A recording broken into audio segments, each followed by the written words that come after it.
What is the largest land animal? Elephant. Which bird is known for its bright blue feathers and beautiful song? Blue jay. What type of tree produces acorns? Oak. What is the only species of bird that can fly backwards?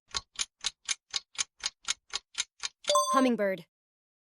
Which amphibian is known for its ability to regenerate lost body parts, such as limbs and even parts of its heart and brain? Axolotl. What is the tallest species of grass in the world, often growing over 100 feet tall? Bamboo.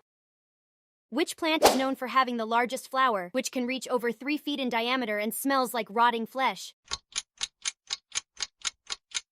Rafflesia. Want more of my voice? Give some feedback in the comments.